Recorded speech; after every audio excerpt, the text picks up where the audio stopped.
दोस्तों, आज मैं आपको एक ऐसे बच्चे की कहानी सुनाने जा रहा हूं जिसका बचपन दर्द, अपमान और गरीबी में बीता। लेकिन वही बच्चा आगे चलकर पूरे भारत की किस्मत लिखने वाला महान इंसान बना। उस बच्चे का नाम था B.R. अम्बेडकर। एक छोटा सा बच्चा 14 अप्रैल 1891 को महो में एक गरीब परिवार में एक बच्चे का जन्म हुआ। उसका नाम रखा गया भीमराव। उसके पिता रामजी मालोजी सकपाल सेना में काम करते थे। परिवार गरीब था, लेकिन पिता चाहते थे कि उनका बेटा पढ़े और बड़ा आदमी बने। स्कूल का दर्द। जब छोटा भीमराव स्कूल गया तो उसने सोचा था कि वहां उसे पढ़ाई और ज्ञान मिलेगा। लेकिन स्कूल में उसे मिला अपमान। उसे क्लास में सबसे पीछे बैठाया जाता था। कोई बच्चा उसके पास नहीं बैठता था। सब उसे अछूत कहकर दूर रहते थे।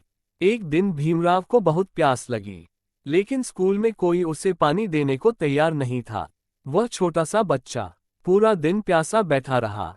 सोचिए, एक मासूम बच्चा सिर्फ इसलिए पानी नहीं पी सकता क्योंकि समाज उसे छूना नहीं चाहता। लेकिन उसने हार नहीं मानी। इतना अपमान सहने के बाद भी भीमराव ने पढ़ाई नहीं छोड़ी। उसे पता था कि शिक्षा ही उसकी सबसे बड़ी ताकत है। वह दिन रात पढ़ता था। विदेश की पढ़ाई। एक दिन वही गरीब बच्चा विदेश पढ़ने चला गया। उसने पढ़ाई की Columbia university, London school of economics. वह उस समय भारत के सबसे ज्यादा पढ़े लिखे लोगों में से एक बन गया।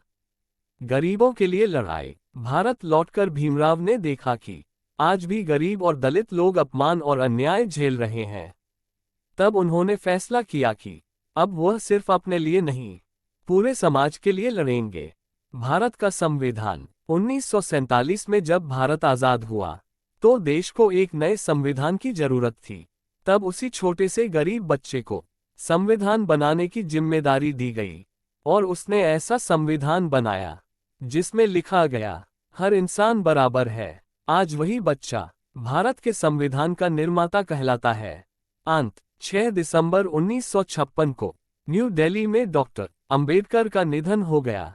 लेकिन उनके विचार आज भी हमें याद दिलाते हैं कि अगर इंसान के अंदर हिम्मत हो तो वह अपमान को भी ताकत में बदल सकता है।